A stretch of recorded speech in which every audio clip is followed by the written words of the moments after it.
ये पीर था पीर हो तो ऐसा कुतुब शगोरी का जनाजा चलते चलते हफ्ता हो गया मगर जनाजा ना रुका।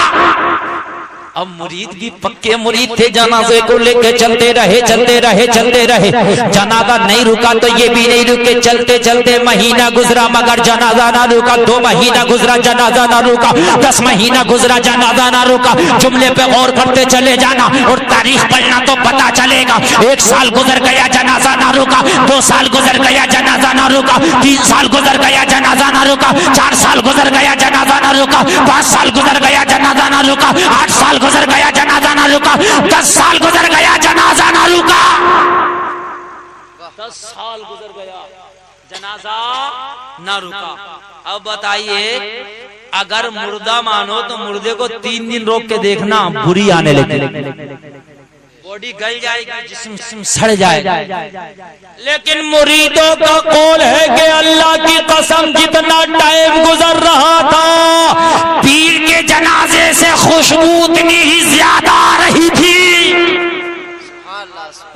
जितना टाइम गुजरता चला जा रहा था उतनी ही खुशबू में इजाफा होता चला जा रहा था। 10 साल तक लेके चलते रहे मगर जनाजा कहीं ना रुका। और जो 10 साल चला होगा वो कितना चला होगा आप अंदाजा लगा सकते हो। अगर पैदल ही चले तो कितना चले, सारा हिंदुस्तान चलते चलते। और उस वक्त हिंदुस्तान मालूम है कितना बड़ा, पाकिस्तान भी हिंदुस्तान में था, बांग्लादेश भी हिंदुस्तान में, नेपाल भी हिंदुस्तान में, अफगानिस्तान भी हिंदुस्तान में, बर्मा भी हिंदुस्तान में। ये सारे मुल्कों का मिलाकर एक मुल्क था हिंदुस्तान। ये सारे मुल्क में चक्कर लगा दिए मगर जनाजा ना रुका। अरे पीर पीर हो तो ऐसा, सुभान अल्लाह, पीर हो तो ऐसा। 11 साल गुजरा जनाजा ना रुका। 12वां साल लग गया। जब 12वां साल चल रहा था तो मुरीद भी चल रहे थे। 12वें साल का 12वां महीना था, 12वें साल का आखिरी महीना चल रहा था। ये चलते चलते मुरीदों की जमात शहर कोलार पहुंच गई। कोलार सूबा कर्नाटक में एक शहर है जिसका नाम है कोलार। कर्नाटक में एक शहर है जिसका नाम है कोलार। कभी जाना तो देखना, बेंगलोर से लगभग 90 किलोमीटर की दूरी पर है।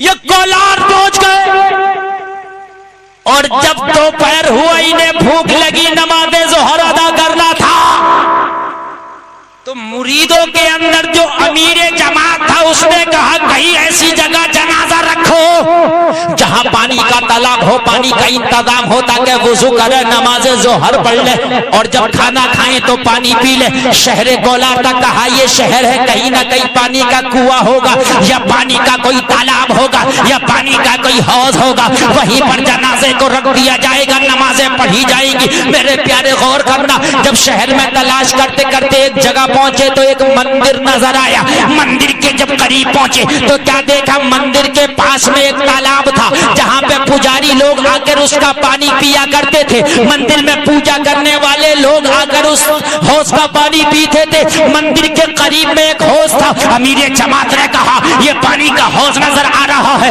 यही जनाजे को रख दो, यही खाना खाया जाएगा, यही नमाज पढ़ी जाएगी। जैसे ही मुरीदों ने जनाजा रखा पीर का तो मंदिर का पंडित आ गया। बोला भैया क्या कर रहे हो? कहा पंडित जी बस आधे घंटे की इजाजत दे दो, हम यहाँ पर खाना खा ले, खाना खाने के बाद नमाज पढ़ ले, हौज से पानी पिएंगे, वुजू करेंगे और पीर का जनाजा उठा के ले जाएंगे। जब इतनी बात कही तो पंडित ने कहा मंजूर है मगर आधा घंटा रुकना, इसलिए कि ये रानी का शाही मंदिर है। जब शाम का वक्त होता है तो रानी अपने सिपाहियों के साथ यहाँ पूजा करने के लिए आती है। अगर रानी ने तुम्हें देख लिया तो तुम्हारे सरों को कलम करा देगी, अगर रानी ने मुझे देख लिया तो मेरे सर को भी कलम करा देगी। इसलिए कि रानी काफिर है, मुसलमानों के नाम से जलती है, टोपी वालों से जलती है, नमाज पढ़ने वालों से जलती है। तुम्हें देख लेगी तो कत्ल करा देगी। रानी के आने से पहले पहले चले जाना। तो अमीर जमात ने कहा था, सारे मुरीदों ने कहा था बस आधा घंटा रुकने की मोहलत दे दो,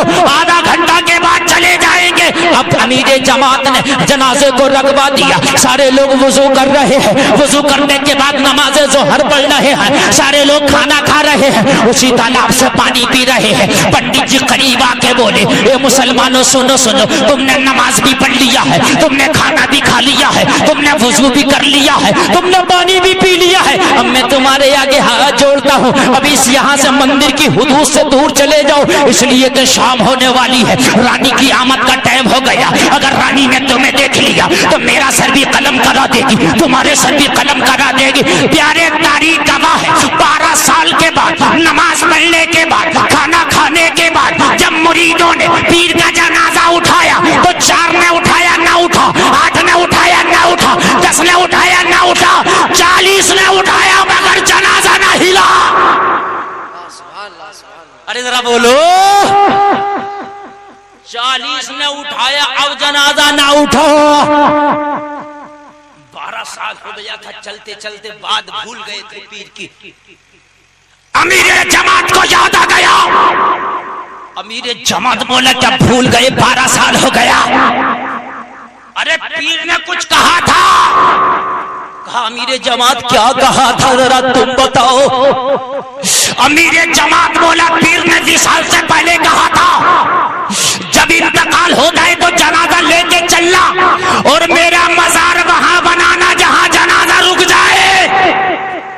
अरे पीर का जनाजा यहाँ रुक गया तो इशारा है कि मजार यही बनाया जाएगा, मजार बनाया जाएगा। आज का वहाबी जमात लेके जाता है कि चलो अल्लाह रसूल की बातें करेंगे और इस्लाम फैलाएंगे, तो कहाँ जाए मालूम है? मुसलमानों में नहीं जाता, मुसलमानों में जाएंगे। मुसलमानों में जाने के बाद उन्हें कलमा पढ़ाएंगे, उन्हें नमाज। अरे ये तो पहले से मुसलमान है, अरे ये तो पहले ही मुसलमान है। अगर तुझे इस्लाम फैलाना है तो गैर मुस्लिमों में जा, उन्हें कलमा पढ़ा, है कि नहीं है? इन मुसलमानों में क्या करना है? तवज्जो करो। अरे हमारे बुजुर्गों की शान देखो, जब तक हयात रहे इस्लाम की खिदमत करते रहे और तारीख गवाह है विसाल के बाद भी उन्होंने काफिरों को कलमे पढ़ाए। अब विसाल हो गया और रानी का जहां मंदिर था सामने उसके जनाजा रखा है। अब जनाजा उठने का नाम नहीं लेता। पंडित पूरा घबरा रहा था, थर्रा रहा था, कांप रहा था। अरे ये जनाजा नहीं उठ रहा, अगर रानी आ गई तो सर कलम हो जाएगा, न इन्हें छोड़ेगी न मुझे छोड़ेगी। खैर क्या होगा? पंडित करीब आके बोला, अरे उठाते क्यों नहीं? तो मेरे जमात बोला, पंडित जी कान खोल के सुनो, अब ये नहीं उठेंगे, अब तुम उठोगे यहाँ से। अब इनके उठने का नहीं, तुम्हारे उठने का टाइम आ गया। क्या हमें मतलब नहीं समझा का? हम समझाते हैं, कपड़ा बांधो, पुटरिया बांधो, साजो सामान बांधो। कहा क्यों? कहा पीर को ये मंदिर पसंद आ गया। सुभान अल्लाह, पीर को ये मंदिर पसंद आ गया। अब तुम निकलो, यहाँ पूजा नहीं होगी, यहाँ मजार बनेगा, यहाँ आस्ताना जाना बनेगा। अब ये पीर का मजार बने। कहा तुम्हारी हिम्मत का, हिम्मत तो हमारी बहुत है। अरे अभी रानी आ गई तो कलम करा देगी। कहा कलम जब कराएगी जब उसके पास कुछ रहेगा। कहा जब पीर यहाँ रुकना जानता है तो अपने शासन को बरकरार रखना भी जानता है। जब यहाँ पीर रुकना जानता है तो हमारे सरों को बचाना भी जानता है। पंडित जी बोले भैया बहुत मन्नत समाजत किया, चले जाओ। तो कहा तुम उठा के देखो। पंडित जी ने पूरी ताकत लगाई मगर एक पाया ना हिला पाए। पंडित जी सोच रहे हैं ऐसे कर रहे हैं ये, मगर जब पंडित जी ने पूरी ताकत लगा ली तो पीर का हिला। तो कहा भैया कोई अंदरूनी ताकत है, कोई रूहानी शक्ति है। और पंडित बोला जो होगा देखा जाएगा भैया, तुम्हारे सर कलम होंगे तो मेरा भी उड़ा दिया जाएगा, अब क्या कर।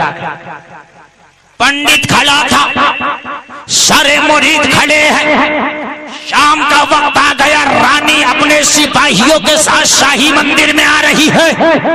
ऐलान हो रहा था, होशियार खबरदार, जो लोग जहां खड़ा है वहीं खड़ा रहे, रास्ता साफ कर दिया जाए, इसलिए कि रानी अपने शाही मंदिर की तरफ रवा दवा है।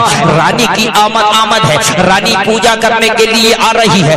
रास्ते में कोई न आ जाए, कोई बीच में हाई न हो जाए, सर कलम करा दिया जाएगा। रास्ता साफ हो गया, लोग अपने अपने घरों में दाखिल हो गए, सारा रास्ता साफ है। रानी की सवारी बड़ी तज़्को एहतशाम के साथ आ रही है और उसके पीछे पीछे सिपाही है, असलहा लिए हुए, उसके गार्ड है और उसके पीछे पीछे चल रही है। जैसे ही रानी मंदिर के करीब आई है तो उसने आके क्या देखा कि आज नजारा नया नजर आ रहा है। मंदिर के इर्द गिर्द टोपी वाले नजर आ रहे हैं, दाढ़ी वाले नजर आ रहे हैं, अल्लाह अल्लाह करने वाले नजर आ रहे हैं, नमाज पढ़ने वाले नजर आ रहे हैं, कुरान पढ़ने वाले नजर आ रहे हैं। जब रानी ने देखा तो कहा, पंडित जी क्या हो रहा है? कहा, रानी जी मेरे खुद समझ में नहीं आ रहा कि ये हो क्या रहा है।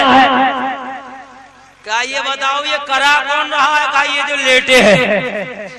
समझो है, कहा करा तो ये रहे रानी, ये जो लेटे। कहा, अच्छा ये कौन है? कहा, इनके पीर है।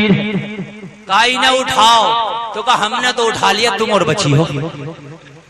हमने तो बहुत उठाया, ना उठे तुम और बची हो, तुम और जोर लगा लो। क्या मतलब? कहा, इनके पीरों का जनाजा है, मुसलमानों के पीर का जनाजा है, सबने उठाया। उठना तो बड़ी बात, हिल ना सका।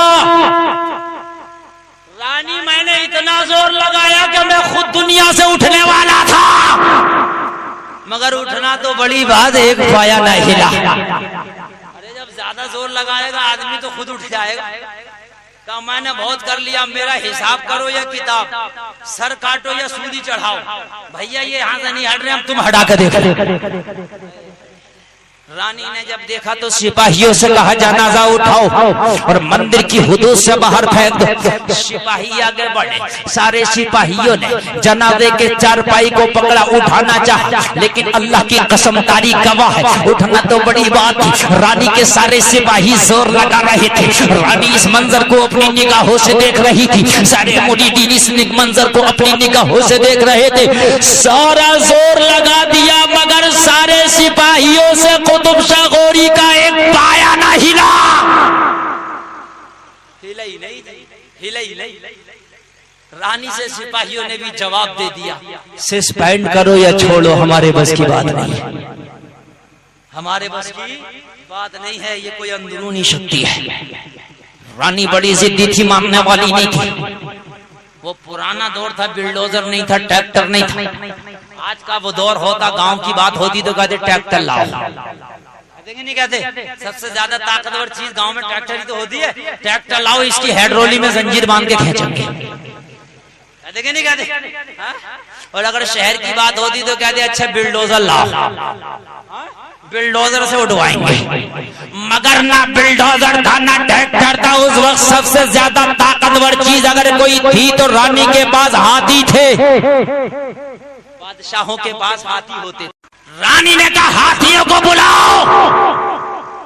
हाथियों को बुलाया गया, जंजीर को जनाजे से लपेटा गया। बहुत मोटी जंजीर, जो उसके पास सबसे ज्यादा ताकतवर जंजीर थी, आई जनाजे से लपेट दिया गया। और उसी जंजीर के दूसरे सिरे को हाथियों से बांध दिया गया। दो हाथियों से जंजीर को बांधा और एक सिरा जनाजे से लपेटा। रानी ने फीलबानों से कहा, ये फीलबान अब हाथी को चला। जब फीलबान ने हाथी को चलाया, ताकतवर जानवर था, हाथी ने पूरी ताकत लगाई। अल्लाह की कसम, तारीख गवाह है, जनाजा हटना तो दूर की बात था, हिला नहीं, बीच में से जंजीर टूट गई। निगाहे वली में वो तासीर देखी, बदलती हजारों की तकदीर देखी। अरे निगाहे मर्दे मौनी से बदल जाती है तकदीरें। गर हो ज़ौक़े यक़ीन पैदा तो कट जाती है जंजीरें। बन के फानूस जिसकी हिफाजत हवा करे, वो शमा क्या बुझे जिसे रोशन खुदा करे। अरे जिसे अल्लाह रखे उसे कौन चखे। जनाजे के जनाजा न हिला, जंजीर टूट गई। और जंजीर कैसी टूटी? तवज्जो करना, 72 कड़ियों की जंजीर थी। कितनी कड़ियां थी? जोर से बोलो। अरे करबला वालों का अदब था, सुभान अल्लाह। कड़ी, एक कड़ी की लंबाई मेरे बिलान के बराबर होगी। हाँ, तुम कहोगे मौलाना इतनी पहली बात है, तुमने जंजीर देख ली क्या? मैं वहां मैंने देखी है वो जंजीर, और कभी तुम्हारा जाना हो तुम भी देखना। मैं जो अब आपको बता रहा हूँ, एक बिलान से लगभग इतनी बड़ी उसकी एक एक कड़ी, बड़ी जंजीर, मोटी मोटी। 14 कड़ियां जंजीर की जनाजे में लिपटी रह गई। कितनी कड़ियां? जोर से बोलो। 14 कड़ियां जनाजे से कुतुब शाह गौरी के लिपटी रह गई, और बाकी जंजीर का हिस्सा टूट के हाथियों के साथ चला गया। रानी ने ताकत देख लिया। रानी ने कहा जब गुलामों के गुलाम कुतुब शाह गौरी का ये आलम है, तो नबियों के इमाम रहमतुल लिल आलमीन का आलम क्या होगा?